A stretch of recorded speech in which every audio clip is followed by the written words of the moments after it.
এক গ্রামে দুই বোন থাকতো, বড় বোন নূপুর আর ছোট বোন ঝুমুর। বড় বোন নূপুরের বিয়ে হয়েছিল এক গরিব কৃষকের সাথে।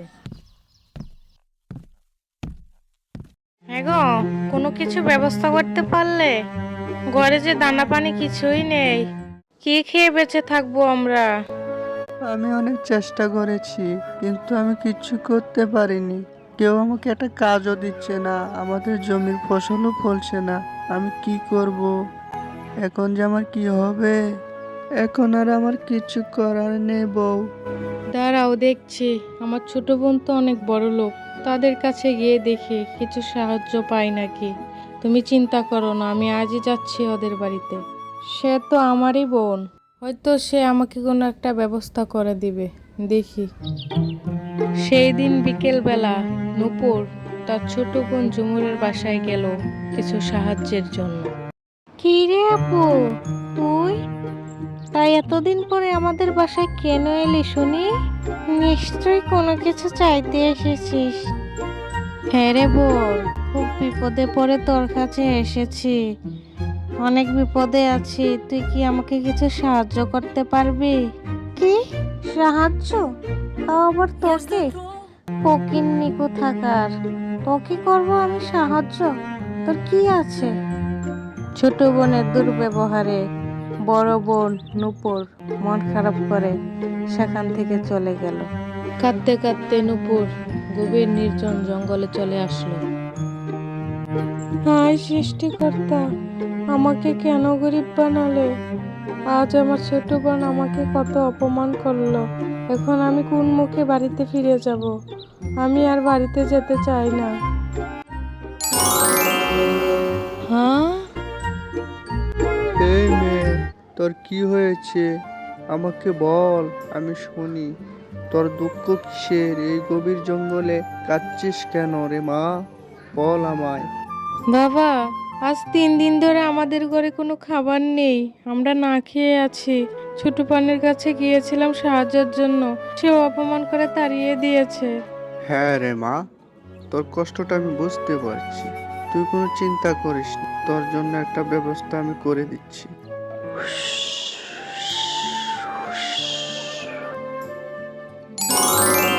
নূপুরকে সাধু বাবা এক জাদুর কলস দিল। নূপুর অনেক অবাক হয়ে গেল। হ্যাঁ রে মা, তোকে আমি কলসটা দিলাম, তুই নে, তোর অভাব অনটন থাকবে না। এটা কিভাবে সম্ভব? এই সামান্য কলস আমার কি উপকার করবে? এটা কোনো সাধারণ কলস নয় রে মা, এটা হচ্ছে জাদুর কলস। এটা তোর ভাগ্যকে পরিবর্তন করবে। তবে মনে রাখবি, তুই যেমন কর্ম করবি তেমনই ফল পাবি।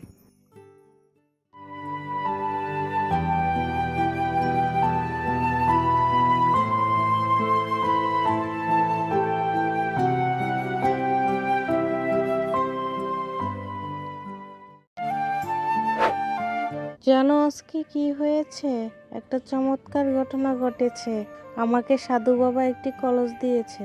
কিসের কলস গো বউ? সেই কলস দিয়ে কি বা হবে?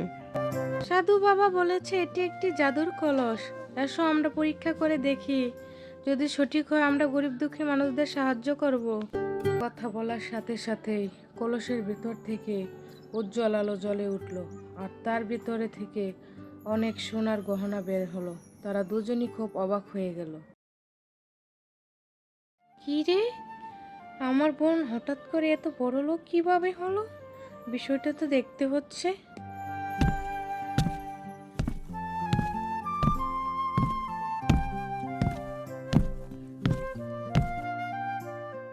কি রে ঝুমুর, তুই আয়, ঘরে এসে বস।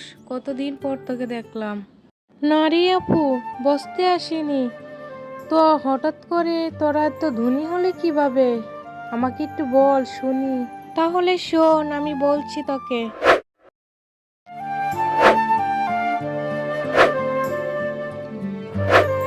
এইভাবেই আমি বড়লোক হয়েছি, বুঝেছিস? তাই নাকি? আমাকেও তো তাহলে ওই জঙ্গলে যেতে হবে। লোভে পড়ে ছোট বোন ঝুমুর জঙ্গলের ভেতর চলে গেল সাধু বাবার খোঁজে। সেখানে গিয়ে সে সাধু বাবাকে খুঁজতে লাগলো।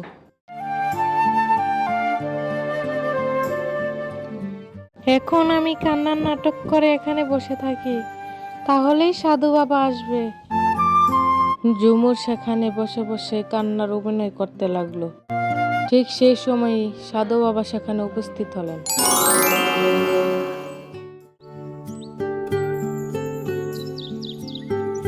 কি রে মা, কি হয়েছে তোর? তুই এই গভীর জঙ্গলে কাঁদছিস কেন? তোর কি হয়েছে আমায় বল, শুনি আমি। বাবা, আমার ঘরে খুব বিপদ, অনেক বিপদে পড়ে আপনার কাছে এসেছি। আজ 3 দিন ধরে না খেয়ে আছি। আপনি কি কিছু সাহায্য করতে পারবেন? হ্যাঁ রে মা, আমি তোকে সাহায্য করতে পারি, তবে কিছু বিষয় মাথায় রেখে চলতে হবে তোকে। আচ্ছা বাবা, এই কলসি থেকে আমি যা চাবো তাই পাবো? আর সব সম্পত্তি কি আমারই হবে? হ্যাঁ, সব সম্পত্তি তোরই হবে, তবে লোভ করা যাবে না। তাহলে তো ভালোই হবে। সব সম্পত্তি যদি আমারই হয়, তাহলে আমি একটা রাজপ্রাসাদ বানাবো। খবরদার, এত বড় লোভ করতে যাস নে মা, তাহলে তোর সর্বনাশ হয়ে যাবে। কারণ এই কলস কাজ করবে একমাত্র তোর কর্মফলের উপর নির্ভর করে। ছোট বোন ঝুমুর কলসটি মাথায় করে নিয়ে তার বাড়িতে চলে আসলো।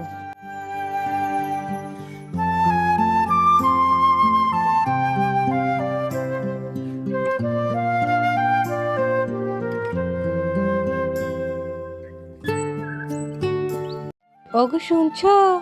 দেখো আমি কি নিয়ে এসেছি। এখন আমরা আরো বড় লোক হয়ে যাব। আমাদের তো শুধু লাভেই লাভ। সেটা না হয় বুঝতে পারলাম, কিন্তু এটা দিয়ে কি হবে? আমাদের কি কাজে আসবে? এটা তো শুধু একটা মাটির কলস, আমি তো কিচ্ছুই দেখি না আমাদের লাভ হওয়ার মতো। দেখোই না কি হয়। দেখবে আমাদের ঘর সোনায় ভরে যাবে। দাঁড়াও, আমি এক্ষুনি বলছি। এই কলস, আমাদের ঘর সোনা দিয়ে ভরে দে তো।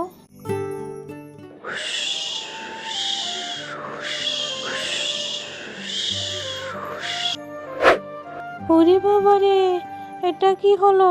আমাদের ঘর কাদায় ভরে গেল কেন? এরকম তো হওয়ার কথা ছিল না। এই সবই হলো তোমার লোভের ফল, তোমার পাপের শাস্তি। এই গল্প থেকে আমরা এটাই শিখতে পেলাম যে মানুষকে কখনো হিংসা করতে নেই, আর কখনো কোনো জিনিসের উপর লোভ করতে নেই।